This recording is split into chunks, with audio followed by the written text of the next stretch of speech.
topics and opinions expressed in the following show are solely those of the host and their guests and not those of W4CY Radio, its employees, or affiliates. We make no recommendations or endorsements for radio show programs, services, or products mentioned on air or on our web. No liability, explicit or implied, shall be extended to W4CY Radio or its employees or affiliates. Any questions or comments should be directed to those show hosts. Thank you for choosing W4CY Radio.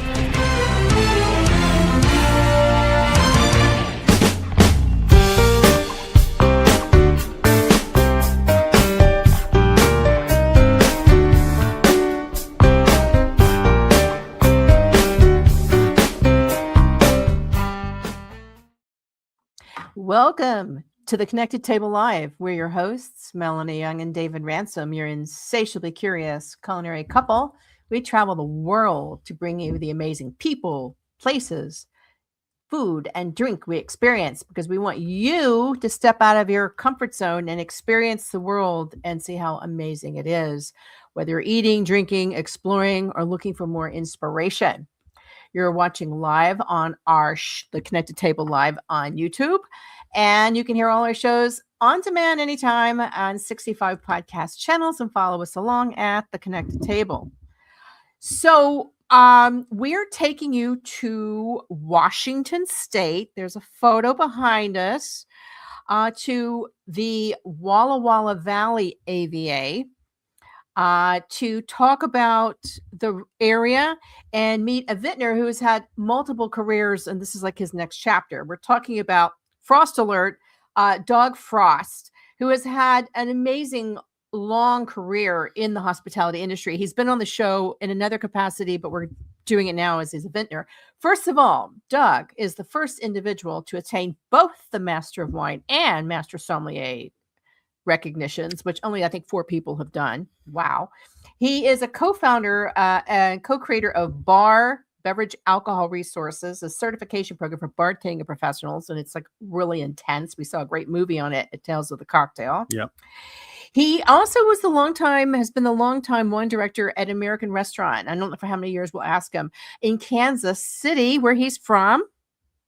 And now Vintner is his latest chapter. And that's why we're in Walla Walla, because in 2018, Doug Frost and a pal of his in Kansas named Brad Bergman, who comes from a tree farm family, so he's an arborist, they established Echolands Winery in the Walla Walla Valley ABA. And we had a selection of wines sent to us that we're going to talk about. And I have not been to the Walla Walla Valley. Have you? No, I have not. Well, we're eager to learn more and get out there. No. But we're so excited to see Doug. We saw him at Tales of the Cocktail, and we got him back on.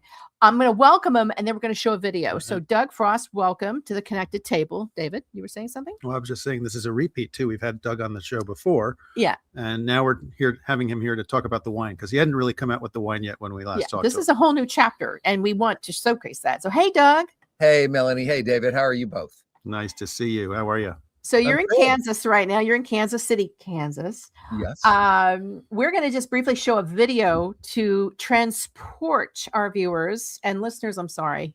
Just go to YouTube, the Connected Table TV YouTube, to see the full thing. A short video, but everybody hang in there, to show you Echolands and where we're going with this. All right.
Very nice. I see a lot of earth and sky and form and function. and a very interesting landscape. So, Doug, let's set this up first with what did we just see? Well, that is the estate winery and the estate itself. We actually own two vineyard sites, I should say. And the first one was a piece of land we bought in 2017 as we were deciding to put this project together. And it's on the south end of Walla Walla Valley. Now, Walla Walla Valley straddles the Oregon-Washington state lines. So half the vineyards are in Oregon, half the vineyards are in Washington for the entire AVA.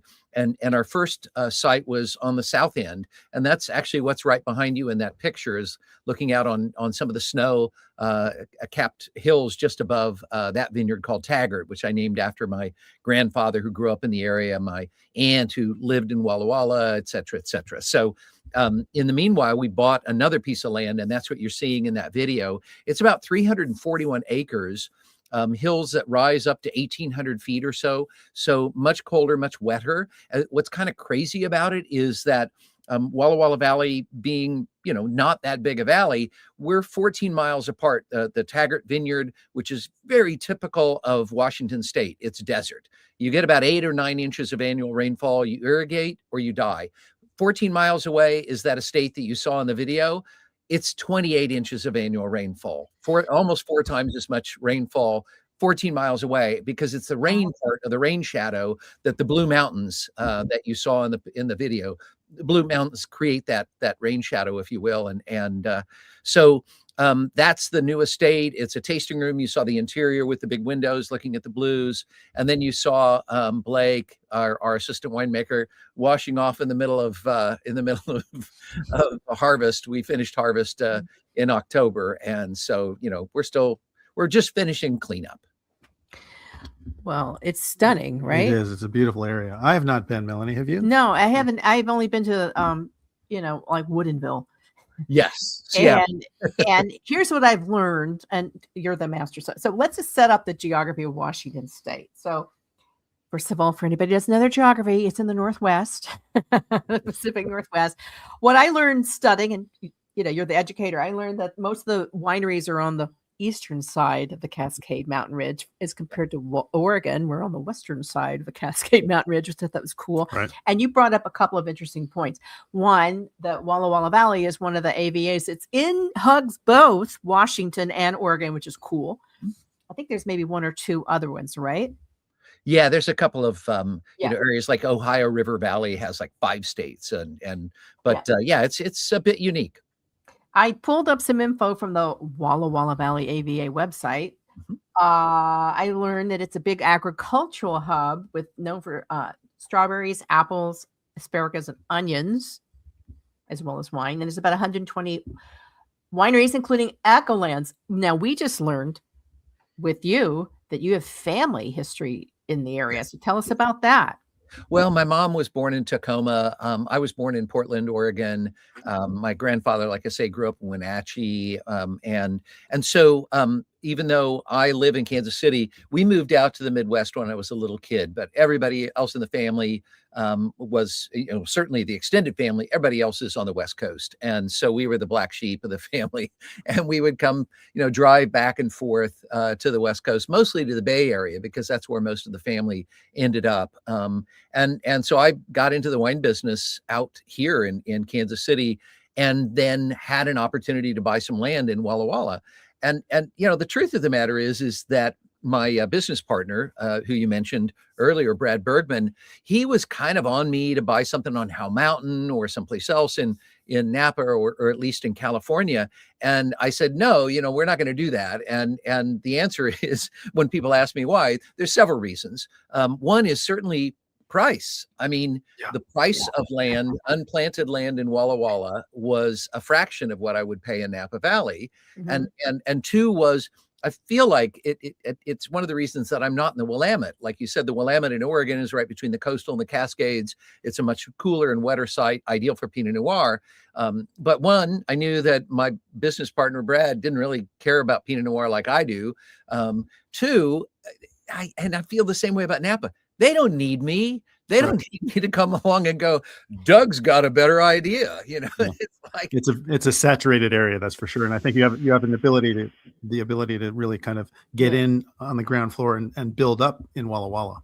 yeah, it really is true, David. I think a lot of it was my feeling that I had a different vision of wine in Walla Walla than maybe was common there. And so I thought that there was something that we could do that would add to the industry. And I have to say, I've been going to Walla Walla since the mid 80s. I was a wholesaler, fell in love with, frankly, with Oregon wines and with Washington wines back in the early 80s. And so from 1984 onward, I was buying wines from there to sell in the Missouri market because I was obsessed with these wines. And I made friends, some of whom are still around, like Trey Bush and Christophe Baron, and some that have passed on, like Eric Dunham, who was certainly, part of my love of the area. I just fell in love with these people and with this area. And so it really was a place I wanted to go when I had a chance to finally build a, winery and start a vineyard. I first knew you because when I was running the James Beard Awards, the American restaurant in Kansas City was constantly being nominated. I think they eventually won thanks to your work. How long did you work with the American restaurant? I was really only there for a few years, but they were formative years. I worked with, Michael Smith, and I worked with Selena Tio, both of whom won James Beard Awards there. So it was a two-time winner, which was a big deal, and it was really a fun place to work. But at that point in time, I had started to create a client list, some of which are still around, like United Airlines. I still choose the wines for them. And some, like Princess Cruise Lines or off and on retail chain based in North Carolina called Wine Store. And some of these clients that were going to help me get going. And as you mentioned, I started something at the time with a colleague named Steve Olson. That was the precursor to Bar. And Bar, as you mentioned, there's a documentary out about it right now, just called Bar, that just came out and is on Amazon Prime now. And it's a fun portrayal of what we've done with that program because it's now 20 years old. So unbelievable. Has it been that long, really? Yeah, it's a terrific. So just everybody, it's called Bar, and you said Amazon Prime. We saw the preview. We saw the premiere. The premiere. Exactly. And it exceeded my expectations. That's all I'm going to say. I had such a feeling for all of the students and what they were going through and their purpose. It's a terrific documentary, everybody. Bar, really terrific. So here's something I learned. I was writing a blog post about the late, great Joe Baum. Oh, yeah. I learned he was asked to design the American restaurant. Absolutely. City. I had no idea. No, it's so true. The funny coincidences or the links, if you will, because Joe Baum, because he was there, he brought in Kevin Zarelli to teach classes. So Kevin was one of my early mentors. I have to say, and I tell Kevin this, he always gets mad at me. I'm like, you're the father of us all. And he's like, shut up. I'm not older than you. And I'm like, well, whatever, dude, you were there first. You're one of the greatest, most entertaining speakers about wine. And I've tried to emulate you ever since. And the funny part about it, one of the bar partners is Dale DeGroff, who was Joe Baum's cocktail guy. Right. So, all these connections were made. Actually, what's even weirder, the guy who introduced me to Dale DeGroff a million years ago was one of my high school chums from Hutchinson, Kansas. He was the maitre d' of Rainbows and Stars, the nightclub at Rainbow Room. So all these crazy connections. Well, you know what I call that? 6 degrees of separation. It is separation. That's going to be a book. It's going to be a book. It's going to be a book. So really cool. Doug, before we get into the wine, let's talk about you a little bit. Well, we know you very well and have known you for years, but a lot of our listeners may not. So tell us how you got into wine and what the path was and your path to the MW and MS as well.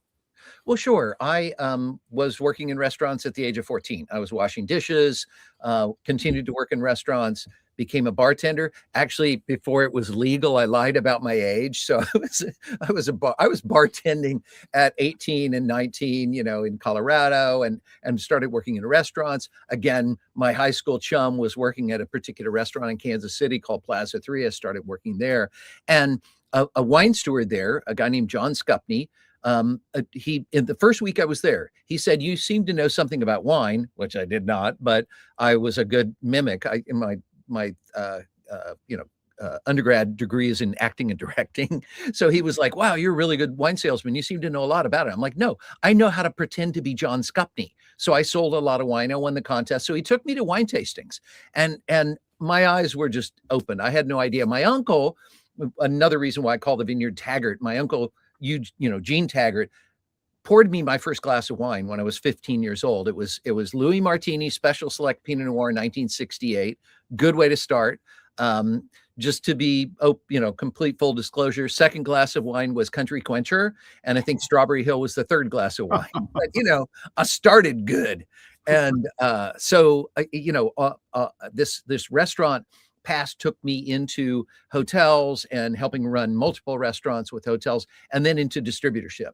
And so I was now, and I still remember one of my closest friends to this day hired me at that time. And this is back in like 1981 or so. And he said, "You seem to love writing wine lists." And I was like, "This is the most fun I've had. I've got 2 restaurants and a banquet hall that I can write wine lists for." He's like, "How would you like to write 100 wine lists?" I was like, "Okay, sign me up. I'm in."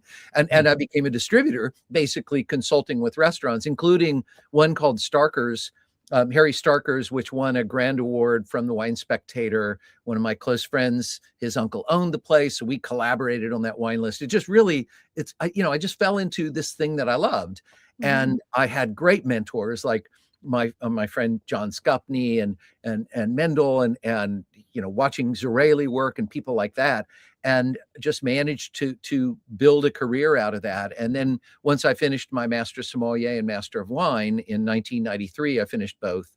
And I do have to say, I was number 2. The first guy was 2 years before me, was Ron Wiegand. And if he's listening to this, Ron, wow, you're number 1. Okay, we know.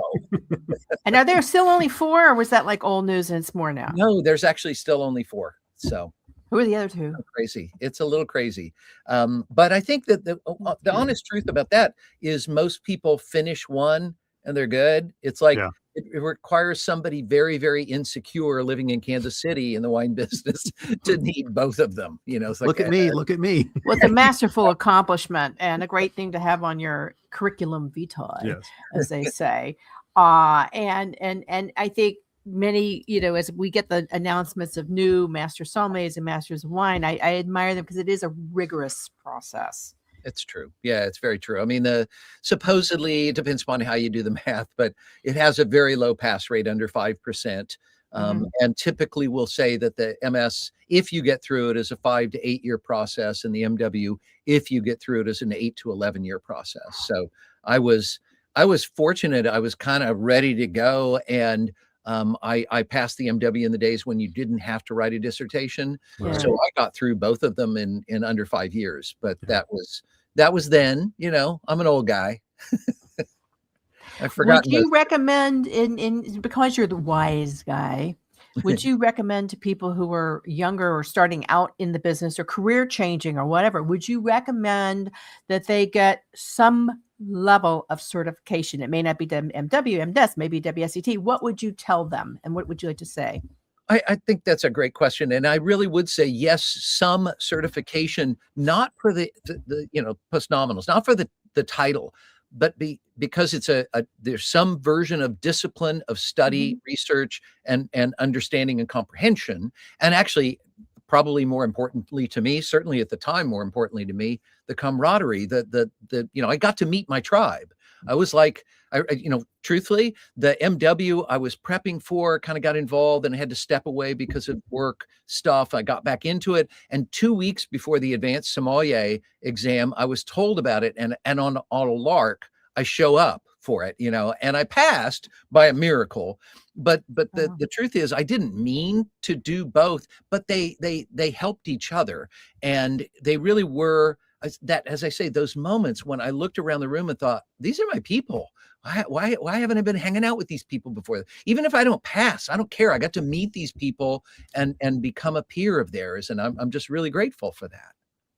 I think it's important. I mean, for me, I did through the Society of Wine Educators. It just, for me, it added a dimension of understanding, particularly when it gets to viticulture and terroir. And I have, to my right is my textbook, Open to Washington State, because I constantly refer to it when I travel now and look at the maps and everything. It helps in that context, which leads us to why in 2018 did you decide to go into the producing wine, when we know it's, historically a money losing operation? It's very challenging and people are drinking less wine and all that. Why then? And why, and why, we know why Washington, but why did you make this choice?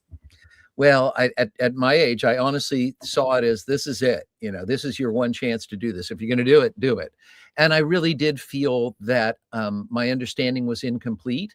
I feel strongly, I say it all the time, that the more I learn about wine, the stupider I feel, because it's just unending. And I knew how ignorant I was of the production side of things. And I knew there was really only one way that was going to change. And that was, drop yourself into the deep end of the pool and start paddling as quick as you can. And fortunately, I've had two really good winemakers. My initial winemaker was a wonderful guy named Taylor Oswald, and he and I were the show for 3 years. It was basically the two of us doing everything. And nowadays, we hired Brian Rudine, who's incredibly talented and wonderful guy to work with. He's the GM of the winery, because I was general managing from 1,000 miles away. Yeah. Incredibly stupid idea. And so we've got a staff now and some wonderful people that I work with. So I get to ask more questions than try to provide phony answers. It really is a hands-on business. As you probably know, that I also made wine. My family had a winery in New York for a long time, but it's a very hands-on business and constant, 24 hours a day, all year long. And change. There's something always happening, and there's a lot of change that happens throughout that year too. You can't predict what's going to happen in the fall. Well, and you live in a climate. Before we went on the show, we were talking about climate issues going on right now in Washington State. I mean, you're constantly dealing with that. Yeah, 2018 was our first full vintage, and I love telling people that 2018 was the kind of vintage where an idiot could have made good wine, and he did. And in 2019, it froze 3 times before harvest was over. I was out of my mind. I was like, is this what I'm dealing with? 2020, everything looked great. And then the West Coast was set on fire. And so we lost almost 25% of our crop to smoke damage. And then, 21, it was the hottest vintage on record. It was 118 degrees in Seven Hills, 6 degrees higher than had ever been measured. And then you got 22 when all of a sudden it rains, it pours, and it's cold as hell. And we're like, so every vintage has been one of those, just hold my beer, watch this. Right. Yeah, and you drink a lot of beer when you make wine. That's true. That was our unsung motto at our winery. It takes a lot of beer to make good wine. I have a very basic question. What is Echolands? Was this part of the region, or why the name? Yeah, so the name, obviously names are hard to come by. Right. And so I had already decided that the vineyard would be named Taggart after my grandfather. He's the only grandfather I knew. And he was a baker by trade. So he taught me about flavor. And as I say, my uncle, Gene, his son, and my mom, Taggart, la, la, la. So, that was easy. It was Taggart Vineyard. I did a search. The name was available. Great. Echolands I went to work on, or I came up with, really, because I literally, to figure out a name, I'm like, I have to have a name. We're out of time. And so I took a bottle of Côte Rôtie, because the first wine we made was Syrah. And I took it up to the top of Taggart, and I had a glass, and I popped it open. And I said, I'm not leaving this vineyard until either the bottle's empty or I've got a name.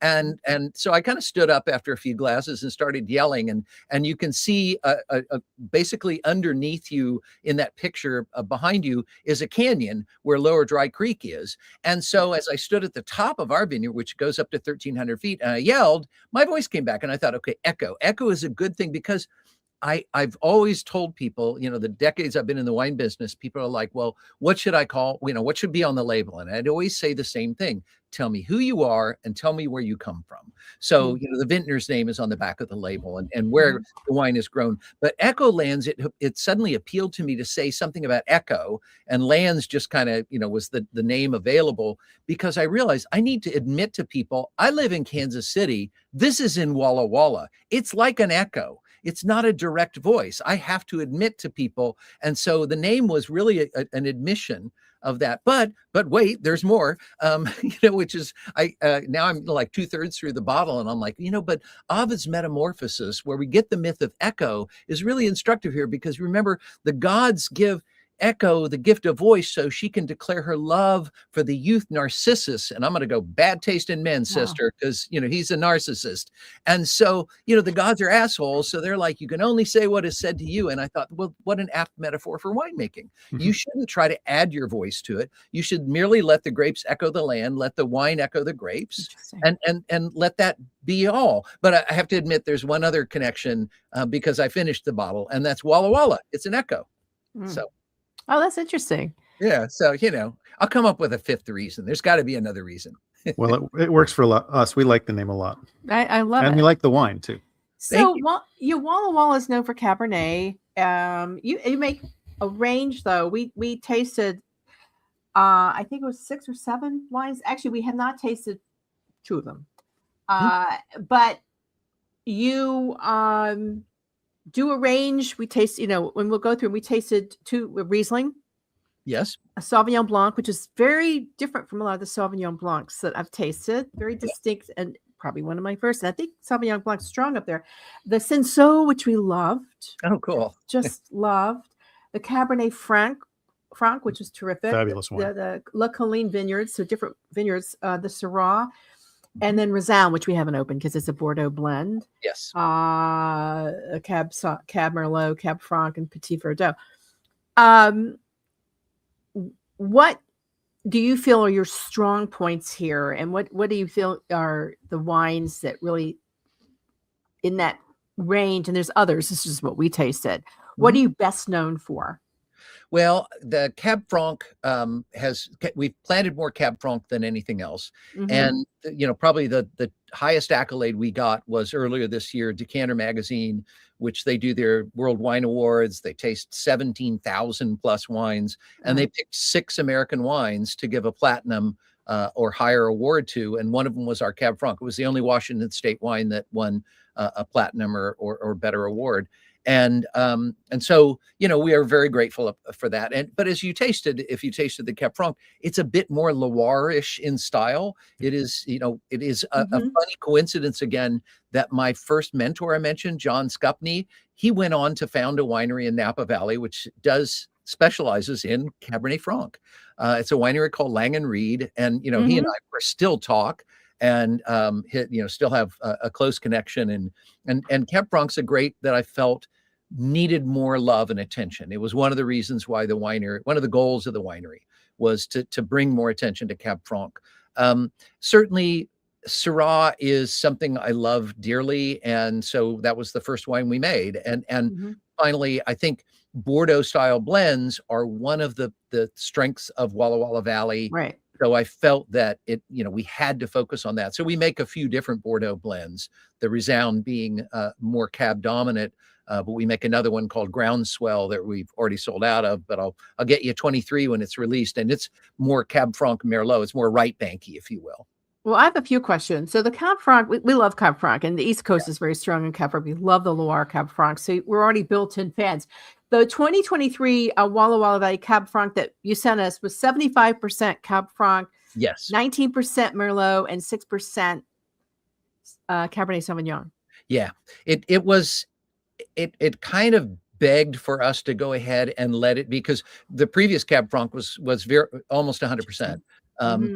But in 23, it was one of those things where the Cab Sauv and the Merlot were just begging us to say, go ahead and bend your rules a little bit on this one. So we make another one that is mostly Cab Franc and a little bit of Merlot. But I sent you that 23 because it was 23 is just a great vintage up and down the West Coast, as far as I'm concerned. I think Oregon did great work, and California, if you were willing to let the fruit hang a little longer and didn't lose your nerve, you ended up making wonderful wines. And so the 23s were kind of begging us to say, it comes back to my MO that the wines are going to tell you what they want to be. You can't just impose your will upon them simply because you want it to be a particular style. So I embrace the fact that every vintage, sometimes the style is going to shift. So the difference between our 22 that the decanter loved and the 23, they probably won't love the 23 as much because it's a little more American. Well, I think that's one of the great things about wine, to be honest, is that the vintages are different, which is why it's a never-ending learning process. Which leads to another question. So the Syrah. We take that's a very earthy, herbal, firm Syrah. And then looking at the text sheet, it has a weensy-teensy bit of Viognier. Yes. What does the Viognier bring to it? Well, the Viognier, in truth, there is in winedom, there's this belief that Viognier will help you adjust your pH. And there's this belief that Viognier will help you fix color. And I would have to say I've read a lot about that, and there is no evidence to support those long-held myths. So Viognier is there, one, because there's Viognier grown right next to my Syrah, so why not? Two, because I love Côte Rôtie, and Côte Rôtie almost always has 2 or 3% Viognier in it, and it adds a little floral note. It adds some, hint of complexity, and it provides almost like a little smile, somewhere in, as you say, what is otherwise sometimes an earthy, hopefully not dour, but certainly can be a bit of a serious wine, and the Viognier provides a little, smile on top of it. Right. Interesting. Yeah, it's very interesting. Yeah, no, it definitely was a very different. Do you have plans, or are you, that we haven't had doing any Viognier on its own? No, but we did go ahead and plant some Viognier because we've now planted Vermentino, Grenache Blanc, and I think the Viognier will probably be a wonderful helpmate there that we can use some, sure, in our Syrah, but I think actually it'll be fun to play with it with Grenache Blanc and Vermentino as we go forward. And you do a Grenache Rouge as well. We didn't try that, but let's talk about the Rhone varietals, because we did have the Cinsault, yes, which is blended with Syrah, and it was lovely. Well, thank you. It's very fun. It's certainly I think a really cheerful wine. I'll be honest, the story behind the Cinsault, if I'll be forgiven for telling a story on Pascaline Lepelletier. Do you know Pascaline Lepelletier? Yeah, of course you do. So I showed my Grenache to Pascaline a couple of years ago, and I quote, she said, "Doug, I like your wine, okay, but I not buy. I tell you what, you put some Cinsault in your Grenache, you bring back to me, maybe I buy." It's like, okay, if Pascaline tells you to do it, okay, you go and plant Cinsault, and I planted too much. So I had this Cinsault left over. So now the Grenache is 10% Cinsault, and the Cinsault is 10% Grenache, and both of them are better. And they're just, they're really fun wines to make. And they appeal to me partly because obviously the market is always changing. And I had believed for a long time that we needed to make some obviously big, bold reds, but we also need to make, if not more whimsical wines, certainly easier wines to drink. Lighter reds are now kind of a thing, and we planted them before it had turned into a thing. But I just believe in that because I like to drink them. And I told my business partner, I was like, Brad, we're going to make a bunch of wine that we like to drink, because we may have to drink them all. So, make sure you like the wine you make. Well, we're big fans of your Cinsault. It was a lovely bottle of wine to have. Kind of it's the only wine that he sent us that had a screw top, which makes it easy to open. Yeah. And it was a very enjoyable wine. And we're with you on the whole lighter wines thing. It is a trend. Yes. But we seek out lighter wines all the time. I think it's a trend for a lot of reasons. One, the way we're eating now cries out for lighter wine, lighter reds. 100%. It's really my experience as well. I don't eat that same kind of big, powerful food that I think we associated with a different generation, if you will. And I love having a lighter red because I can have it with fish too. I eat a lot of fish, or vegetarian. I can eat it with vegetarian. I'm happy with that. Yeah, I think we've been big on that. We live in Louisiana, so chillable reds. Yeah, it's just different. It's perfect, Yeah. Totally. So the Roselle, which we haven't opened because I'm wondering, it's a 2022. We were wondering when that best open the bottle time would be. I figured we'd need more time, but it's a classic Bordeaux blend. You said you had a couple of them. What was your thinking behind this? Well, as I say, I think it plays to the real assets of Walla Walla Valley. And I've always loved the idea of blending to make something better than this, the sum of its parts. So it was for me something we need to do. We need to show, if nothing else, to say, well, look, this is what message we can create by putting these different pieces together. That little bit of Petit Verdot, I would never put that in a Cabernet Franc, for instance, if it were a standalone Cab Franc, because it would overwhelm it. 2% Petit Verdot will step on everything. But when you have Cabernet Sauvignon and Merlot and Cab Franc, that little tiny piece of Petit Verdot is the salt in the soup.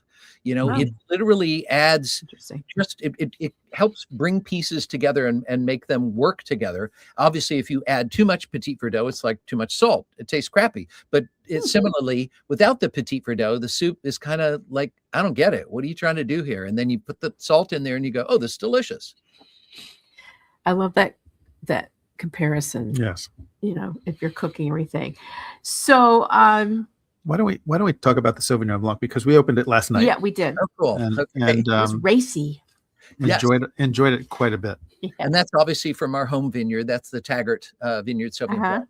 And it's a bit of I wouldn't call it an accident, but it was a pivot away from what we had intended to do. For instance, to explain, we were making a wine, which we continue to make. We're out of it right now, but it's called Albus, and it's just Latin for white. And it's a Sauvignon Blanc Semillon blend. And that came from Taggart. But then in January of 24, on January 13th, the temperature dropped to 18 degrees below zero in Taggart and in much of Walla Walla Valley. And the initial report was, you've lost your entire crop. You may have lost much of your vineyard.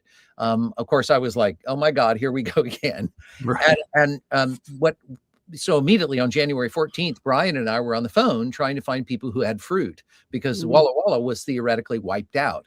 What turned out to be true was we only lost about a third of our crop, which is, of course, hilarious about, wine growing. The good news, only a third of your crop is gone. Right. Great. So, but in the meanwhile, it was like, okay, we can't make Albus from Taggart. We got to go to another place.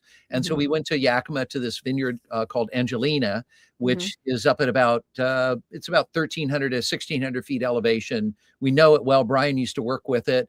And so we bought Sauvignon Blanc and Semillon from them and blended Albus. Meanwhile, we're looking at our vineyard and the Semillon is wiped out. It's gone. But the Sauvignon Blanc came through, and it came through really well. And so I said, well, we don't need two Sauvignon Blancs, quote unquote, that are two versions of Albus, which is more stainless steel, more, sort of Bordeaux Blanc-y. I was like, it's time we tried Pessac Léognan or Grave Blanc or whatever you want to call it. So it's 100% barrel fermented.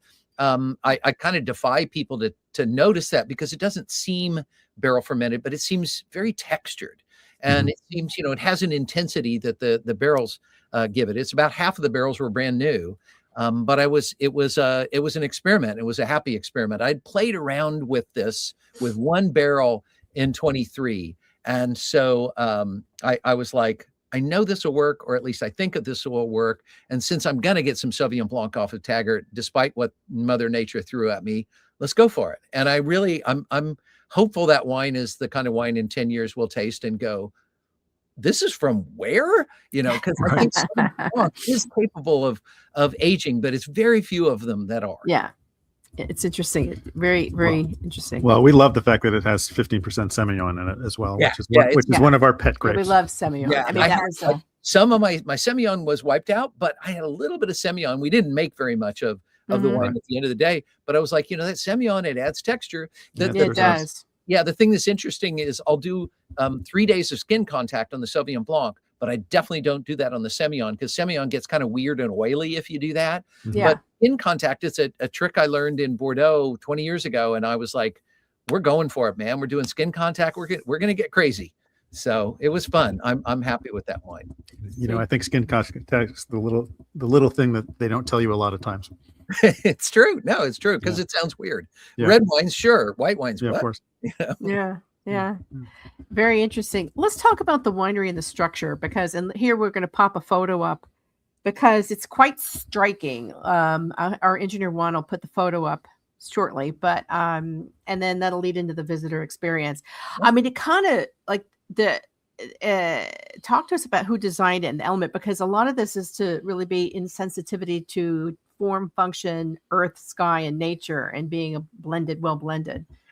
It's true, and I will always have to admit that very little of the design is me. I mean, I certainly had some ideas, but my business partner Brad Bergman had been down this road before. Certainly not with wineries, but with other buildings. And our architectural firm Soderstrom, based in Portland, Oregon, I knew of them from Adelsheim a million years ago. They did the cellars there. And I'd seen some of their work, and the two primary people there, but actually it was the whole firm, obviously, was involved in the design of this. And the more we talked about it, the more I loved the direction it was going. But I have to say, Brad and I had one rule from the get-go, which was, we think it's crazy that if you go to Walla Walla, the most beautiful part of Walla Walla are the Blue Mountains, and hardly any winery has windows that face the blues. It was like, we want to be cantilevered off the hill and just nothing but the blues. And Wayne Van Loon and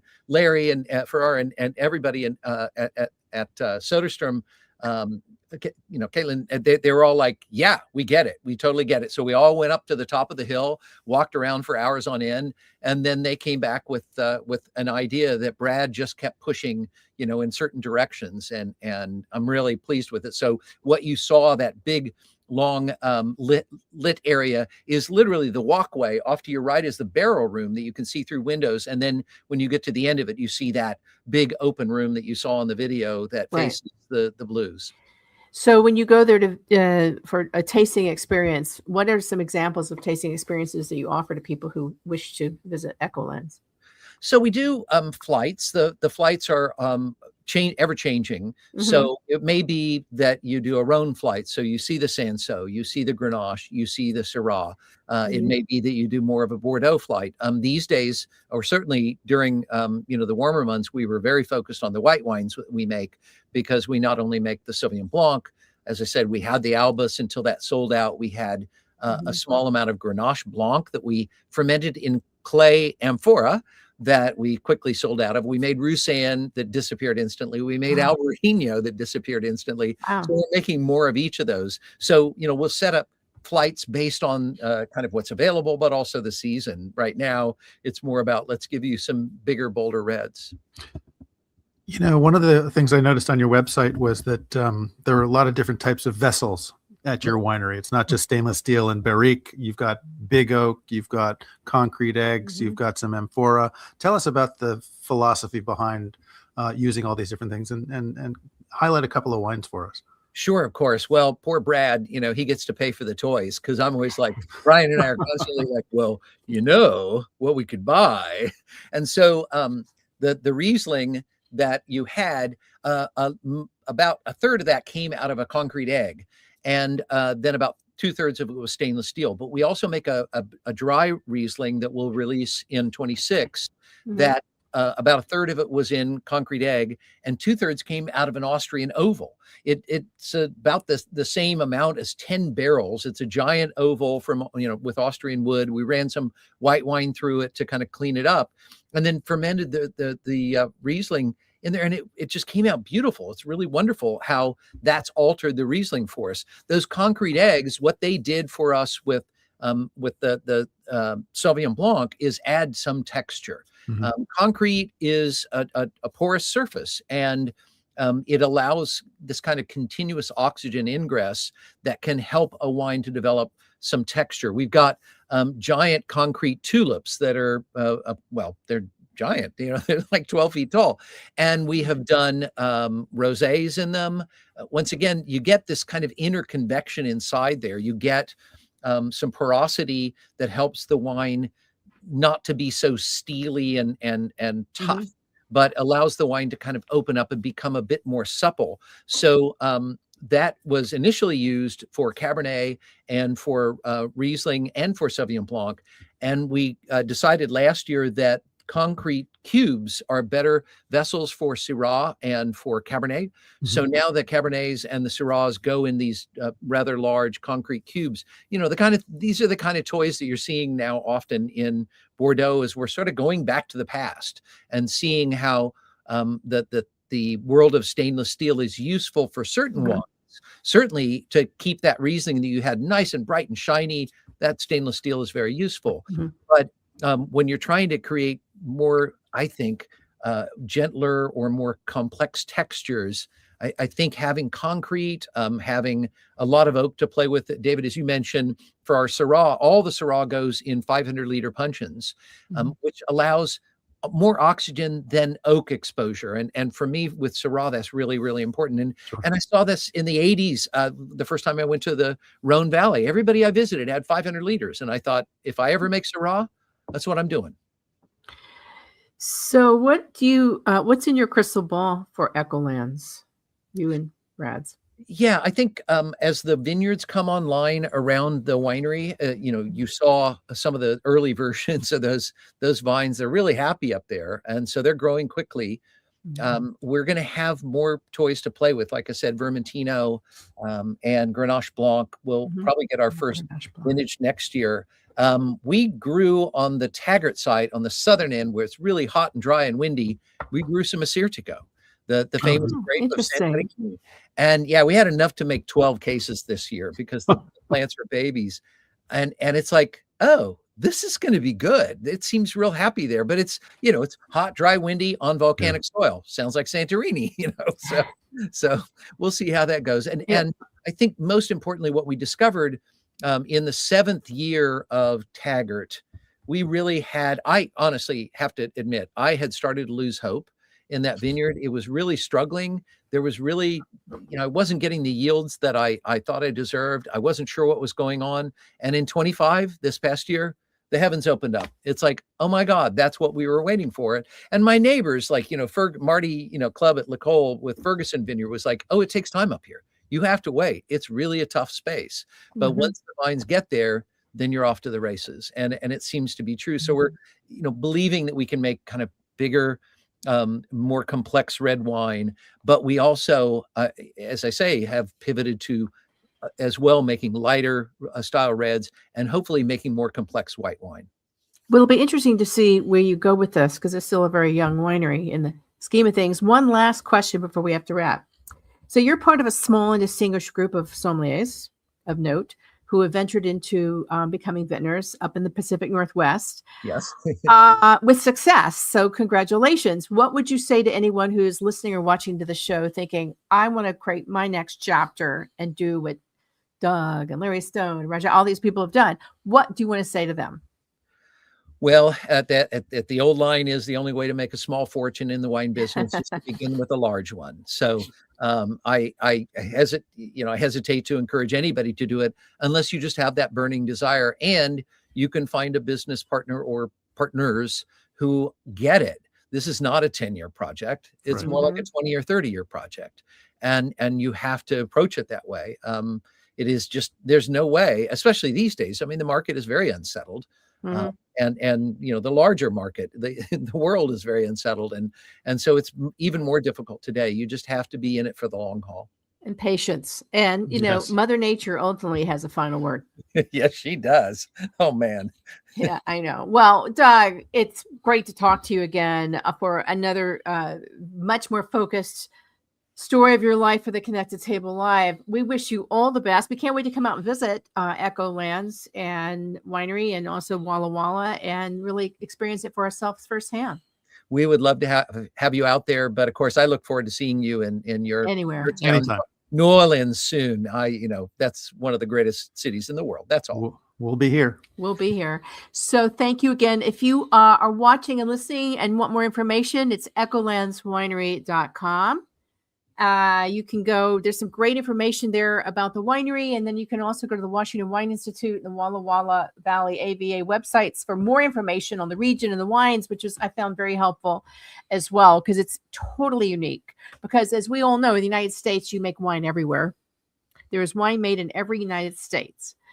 So go out there and travel and explore and taste, because we want you to expand your palate. Mm-hmm. And we hope that this show will inspire you to eat, drink, explore, and be more inspired. So thank you for joining us, Doug, on all of our viewers and listeners on another edition of the Connected Table Live.